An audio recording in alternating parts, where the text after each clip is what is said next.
Okay guys, இந்த perfect சண்டேல பெர்ஃபெக்ட்டான ரெண்டு ரிவெஞ்ச் நடந்திருக்கு. எம்ஐ எல்எஸ்சிக்கு கொடுத்தது அண்ட் ஆர்சிபி டிசிக்கு கொடுத்தது. போன சண்டையும் இதே ரெண்டு டீம் தான் ஜெயிச்சிச்சு, இந்த சண்டையும் இதே ரெண்டு டீம் தான் ஜெயிக்குது. ஒரு பெர்ஃபெக்ட்டான சண்டே. அது மட்டும் இல்ல, இன்னைக்கு வந்துட்டு பெரிய ஸ்பெஷலா இருக்கும் கண்டிப்பா விராட் கோலிக்கு. ஏன்னா டெல்லியில வச்சு அடிச்சது. அன்னைக்கு கேஎல் ராகுல் பண்ணால, இன்னைக்கு விராட் கோலி பண்ணிட்டான். என்ன டிஃபரன்ஸ்னா விராட் கோலி அவுட் ஆயிட்டான்.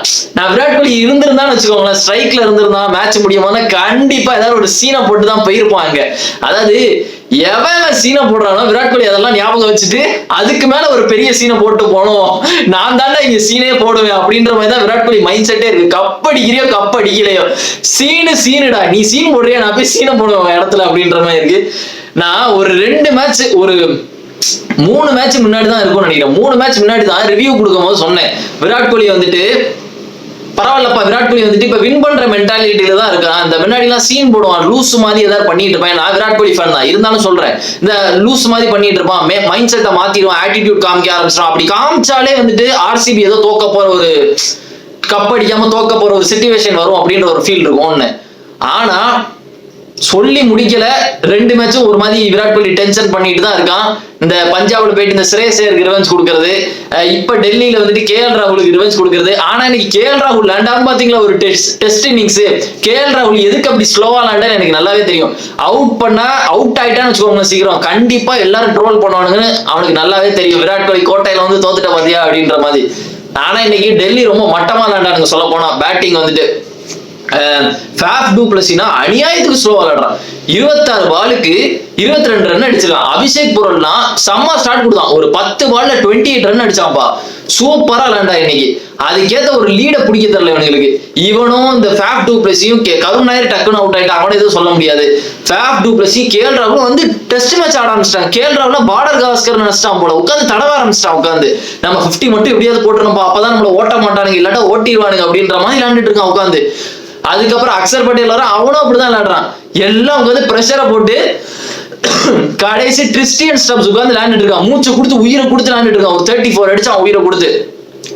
சோ பாவம் யாரு அப்படின்னு சொல்ல போனா எனக்கு தெரிஞ்ச அக்சர் பட்டேல் தான் பாவம் இன்னைக்கு. ஒரு பட் ஆர்சிபி பேட்டிங் பிடிக்கும் போது நல்ல ஒரு சான்ஸ் இருந்து அவங்களுக்கு வின் பண்றதுக்கு, அதையும் விட்டாங்க. பவுலிங் பாத்தீங்கன்னா இன்னைக்கு சூப்பரா போட்டானுங்க. இன்னைக்கு புவனேஸ்வரா இருக்கட்டும், ஹேசல்வுட்டா இருக்கட்டும், சுயேஷ் சர்மா, குர்னால் பாண்டியா எல்லாம் வேற லெவல்ல இன்னைக்கு போட்டானுங்க. விக்கெட் எடுக்காட்டியும் வேற லெவல்ல போட்டாங்க. இன்னைக்கு தோத்ததுக்கு முழுக்க காரணம் யாருன்னா டெல்லியோட பேட்டிங் தான். ரொம்ப சொதப்படானுங்க, ரொம்ப ஸ்லோவா போனானுங்க. ஹேமந்த் பதானியே நடுவில் வந்துட்டு லைட்டா இன்டர்வியூ எடுத்தாங்க. அப்பவே வந்துட்டு அவர் லைட்டா ஃபீல் பண்ணாரு, இது வந்துட்டு ஏத்த டோட்டல் இல்லைன்னு. இதே மாதிரி கேஎல் ராகுல் ஒரு ரெண்டு மேட்சுக்கு முன்னாடி ஏதோ ஒரு டீமோட, எந்த டீம்னு எனக்கு டக்குன்னு ஞாபகம் வரல, ஏதோ ஒரு டீமோட இப்படிதான் ஸ்லோவா விளையாண்டுட்டு இருந்தான். அது எதுக்கு லேண்டானா ரிவெஞ்ச் கொடுக்குறது. எல்எஸ்சி ஓனர் இருக்காரு, அதனால கண்டிப்பா வந்துட்டு ரிவெஞ்ச் கொடுக்கணும்னு சொல்லிட்டு கம்மியான டோட்டல் தான், பட் 50 போட்டு கடைசி வரை இருக்கணும் அப்படின்னு சொல்லிட்டு பொறுமையா லேண்டா. இன்னைக்கும் அதே மாதிரி லேண்டா, ஆனா ரொம்ப பொறுமையா லேண்டுட்டா. 41 ரன் 29 பாலுக்கு தடவி எடுத்துட்டான் உட்காந்து. அது சேசிங்ல பண்றது வேற, ஃபர்ஸ்ட் பேட்டிங்ல பண்றது வேற. விராட் கோலி இன்னைக்கு ரொம்ப பொறுமையா தான் லேண்டா. பட் விராட் கோலி விளையாடுற சிச்சுவேஷன் வேற. விராட் கோலிக்கு சேஸ் பண்ற டோட்டல் கம்மி, விக்கெட் போனதுனால அவன் பொறுமையா விளையாடலாம். ஆனா இவனுங்களுக்கு அப்படி இல்லை, இவன் உட்கார்ந்து மேட்சை தடவிட்டான் இன்னைக்கு கேஎல் ராகுல் சொல்ல போனா. பட் இன்னைக்கு ஆர்சிபி எப்படி பேட்டிங் பண்ணானுங்கன்னா, ஸ்டார்டிங்ல பெத்தல் வந்தா இன்னைக்கு சால்ட்டுக்கு பதிலா. டே சால்ட்டு டிமிக்கி கொடுத்துட்டு போயிடாத, அந்த இங்கிலாந்து பயிர்கள் எல்லாம் எப்பவுமே இந்த சீசன் கடைசி இப்படிதான் காணாம போயிருவானுங்க. நாங்க போறோம் சார் எங்கேயோ அப்படின்னு. என்ன அங்க போய் என்ன பேஸ்பால் என்ன புடுங்க இட போறீங்க, பேஸ்பால் ஒன்னும் புடுங்க வேண்டாம், இங்கே இருங்க. பெத்தல் வந்தா ஒரு 6 ஒரு 4 அடிச்சுட்டு போயிட்டான். அதுக்கப்புறம் டக்குன்னு விக்கெட் போயிட்டுப்பா, டக்குன்னு கிளம்பி போயிட்டானுங்க. இவன் படிக்கல் வந்தா அக்சர் பட்டேல் தூக்கிட்டு. அக்சர் பட்டேல் பவுலிங் இன்னைக்கு பயங்கரமா இருந்தா. அக்சர் பட்டேலும் சரி, குல்தீப் யாதவும் சரி, பவுலிங் பயங்கரமா இருந்துச்சு. டக்குன்னு 2 விக்கெட் போச்சு. ரன் அவுட் இதுல, அதாவது முக்காவாசி ரன் அவுட் தலைவன் தான் இருப்பான். கோலி இல்லாத ரன் அவுட் ஆனா, தலைவன் கோலி இருந்தாதான் ரன் அவுட். பட் இந்த ரன் அவுட் வந்துட்டு கோலி மேல அவ்வளவு மிஸ்டேக் மாதிரிலாம் இல்ல. கோலி நார்மலா பேட்டிங் வந்துட்டு பேட்ஸ்மேன் வந்துட்டு அன்னைக்கு அந்த சால்ட் அவுட் ஆகினா பாத்தீங்களா விராட் கோலி டெல்லி மேட்ச்ல, அது கோலி தப்பு, அது கன்ஃபார்ம். கோலி வந்து நிப்பாட்டையும் சொல்ல எதுவுமே சொல்லல. ஆனா இந்த மேட்ச் வந்துட்டு பேட்ஸ்மேன் எப்பவுமே ஒரு ஸ்டார்ட் கொடுப்பாங்க. பட் படிக்கல் வந்துட்டான். இது நியாயப்படி சொல்ல போனா கருண் நாயரோட சரியான த்ரோ தான், வேற லெவல் த்ரோ. இது வந்துட்டு ஒரு ஸ்டெம்ப்ல இருக்கு, அதையும் அடிக்கிறான். வேற லெவல் த்ரோன்னு தான் சொல்லணும் இதை பார்த்தானா. இது வந்துட்டு ஒரு ரன் அவுட்னே சொல்ல முடியாது. இது வந்துட்டு நார்மலா எல்லா பேட்டரும் ஸ்டார்ட் பண்றதுதான். பட் அவன் வேற லெவல்ல ரன் அவுட் அடிச்சிட்டான். அதுக்கப்புறம் ஹைலைட் யாருன்னா குர்னால் பாண்டியா. இன்னைக்கு நடக்கிற மேட்ச்ல கடைசி ஒரே ஒரு ஆள் மேல நம்பிக்கை வைக்கிறதுனா அது குர்னால் பாண்டியா தான். குர்னால் பாண்டியாவை நான் என் லிஸ்ட்லயே வைக்கல. இன்னைக்கு வந்துட்டு அடிப்பான் அப்படின்ற மாதிரி நம்ம எல்லாரும் மைண்ட்ல வரும். ஜித்தேஷ் வரும், பட்டிதார் வரும், டிம் டேவிட் வரும், விராட் கோலி. விராட் கோலிக்குமே எனக்கு விராட் கோலி மேல தான் இருந்துச்சு. ஏன்னா அவன் KL ராகுல் சீனை போட்டான், அதனால கண்டிப்பா இன்னைக்கு விராட் கோலி வந்துட்டு நிப்பான் அப்படின்னு இருந்துச்சு. பட் குர்னால் பாண்டியா இன்னைக்கு கேமே மாத்திட்டான்பா. இந்த பழைய மும்பை இந்தியன்ஸ்ல இருக்கிற மாதிரி இல்லாண்டா இன்னைக்கு சூப்பரா. ஆனா ரொம்ப கஷ்டப்பட்டு தான் அதை இல்லாண்டா ஒரு ரன் எடுக்கிறதுக்குள்ள மூச்சு வாங்கிட்டு அவனுக்கு. ஏன்னா இத்தனை நாளா விளையாடவே இல்ல. எனக்கு வந்துட்டு கண்ணை வந்துட்டு திருப்பி பார்த்துட்டு இருக்கேன். உண்மையிலேயே குர்னால் பாண்டியா தான் விளையாடுறானா இல்ல வேற எவனும் விளையாடுறான்? எனக்கு குர்னால் பாண்டியா 50 போடும்போது கூட என்னால ஏத்துக்க முடியல. என்னால கரெக்டா டைஜஸ்ட் கூட பண்ண முடியல. இது உண்மையிலே குர்னால் பாண்டியா தான் விளையாடுறான் அப்படின்ற மாதிரி. ஏன்னா உண்மையிலே எனக்கு நல்லா விளையாண்டா அவன். பார்த்து விளையாண்டா. கேட்ச விட்டா பாத்தீங்களா புரேலு வேற லெவல்ரா. மிச்சல் ஸ்டார்ங்க டென்ஷன் ஆயிட்டா. அவங்களுக்கு பிடிக்கிறதுக்கு கூட சான்ஸ் இருந்தது. பட் கோலி இருக்கும்போது மேட்சையும் பிடிக்க முடியாது, எதையும் பிடிக்க முடியாது. அவன் நினைச்சானா கேமை எப்ப வேணாலும் மாத்தோம், எப்ப வேணாலும் திருப்பி போடுவான். அதான் கோலி. ஆனா முகேஷ்ட கொடுத்தீங்க பாத்தீங்களா அந்த 19th ஓவர் வேற லெவல். அவன் அந்த லட்சணத்துல போட்டான். நியாயப்படி நீங்க முகேஷ்ட அடி விடுதா ஸ்டார் கிட்ட தான் 19th ஓவர் கொடுத்துருக்கணும். ஏன்னா ரன்னு கொஞ்சம் கம்மியா இருக்கு. ஸ்டார்க்க 19th கொடுத்துட்டு அதுக்கப்புறம் முகேஷ்ட கொடுத்துருக்கலாம். எதுக்கு முகேஷ்ட உடனே கொடுத்தாங்க? என்ன நம்பிக்கைன்னு தெரியல. மேபி போன மேட்ச்ல வந்துட்டு முகேஷ் 4 விக்கெட் எடுத்தான். அந்த நம்பிக்கையில கொடுத்துருப்பாங்கன்னு தோணுது.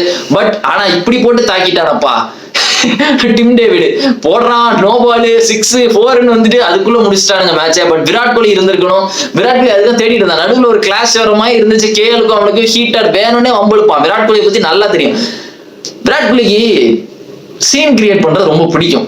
4 பேர் பேசுறது அது அவனுக்கு he loves centre of the attention. அந்த அட்டென்ஷன் அவனுக்கு ரொம்ப பிடிக்கும். அது என்னதான் இருந்தாலும் ஏத்துக்கிட்டு தான் ஆகணும். அதுக்கப்புறம் மேட்ச் முடிஞ்சதுக்கு அப்புறம் டக் அவுட்ல இருந்து கத்திட்டு தான் இருந்தான். அதுக்கப்புறம் விராட் கோலிக்கும் KL ராகுலுக்கும் எல்லாம் ஓகே தான். பட் காமிச்சா விராட் கோலி பாத்தியா இது ஏன் இடம் அப்படின்ற மாதிரி எல்லாம் காமிச்சான். சில் தான், பிரச்சனை இல்லை. பட் இருந்தாலும் எப்பெல்லாம் விராட் கோலி இந்த மாதிரி எல்லாம் பண்றானோ அப்பெல்லாம் ஒரு ஃபியர் எனக்கு வந்துகிட்டே இருக்கும். ஏன்டா இப்பெல்லாம் பண்ற கப்பே அடிக்கலையாடா நம்ம இன்னும் அப்படின்ற மாதிரி ஒரு ஃபியரை கொடுத்துக்கிட்டே இருக்கான். பட் RCB சூப்பரா விளையாண்டானுங்க. டேபிள்ல ஃபர்ஸ்ட் வந்துட்டானுங்க. RCB ஃபர்ஸ்ட் வந்துட்டானுங்க. நல்லா விளையாடுறாங்க. கிட்டத்தட்ட அவே மேட்ச் எல்லாமே ஜெயிச்சிட்டானுங்க. வேற லெவல். வெயிட்டானது என்னன்னா ரஜத் பட்டிதாரோட கேப்டன்சி வேற லெவல்ல இருந்து சொல்ல போனோம்னா இந்த மேட்ச் ஒன்றும் பெரிய மேட்ச் தான் இல்ல. பட் வந்துட்டு நின்னுட்டாங்க.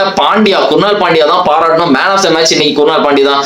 அது மட்டும் இல்ல அந்த சைடு மும்பை மேட்சுக்கு பார்ப்போம். மும்பை அண்ட் LSG மேட்சுக்கு வரேன். சோ இந்த மேட்சுக்கு வந்தேன்னா மும்பை பிடிச்சிட்டானுங்க.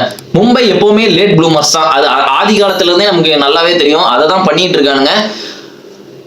ஒருத்தன் இருக்கான்பா டீம்ல. அவனை பத்தி நான் கொஞ்சம் லேட்டா பேசுறேன். அவனை பத்தி இப்பவே நான் பேசிட்டா டென்ஷன் ஆயிடுவேன். இன்னைக்கு டாஸ் ஜெயிச்சது யாருன்னா அவனுக்கு தான் ஜெயிச்சானுங்க.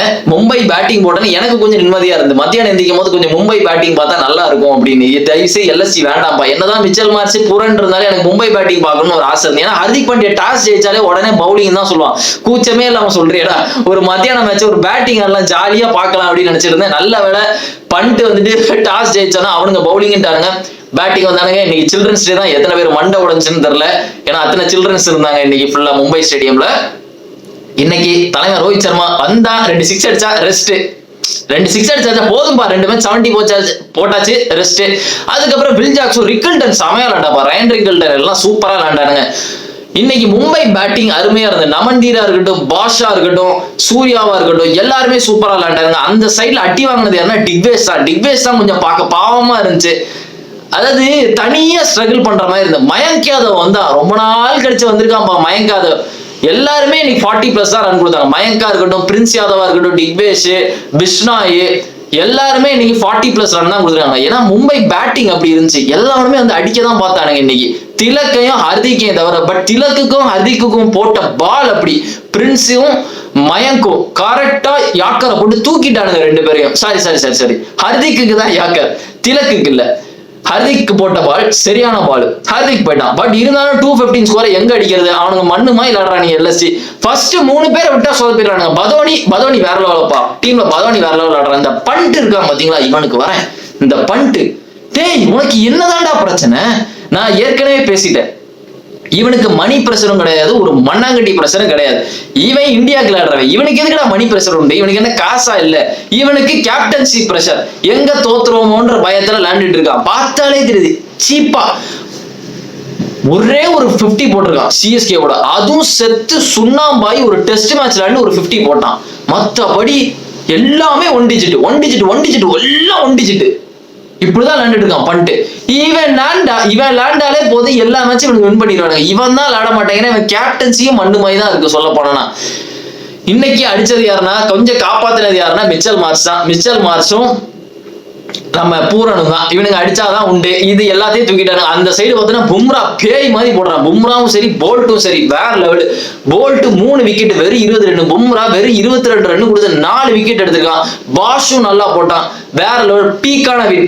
எனக்கு தெரிஞ்சு ஆர்சிபிக்கு மும்பை தான் பெரிய தலைவலியா இருக்க போறானுங்கன்னு தோணுது. எனக்கு ஒரு வியர்டான ஒரு ஃபீலிங் வந்துகிட்டே இருக்கு. ஏதோ பிளே ஆஃப்ல வந்துட்டு ஆர்சிபிக்கு மும்பைக்கு ஏதோ ஒரு கிளாஸ் நடக்கும் போது அந்த 2 பேர்ல எவன் ஜெயிக்கிறானோ அவன் தான் ஃபைனல் போவான், ஃபைனல்ல கப்பும் அடிப்பான் அப்படின்னு தோணுது. எனக்கு ஏதோ மும்பை ஏதோ 6th டைட்டில் அடிச்சிருவாங்கன்னு தோணுது.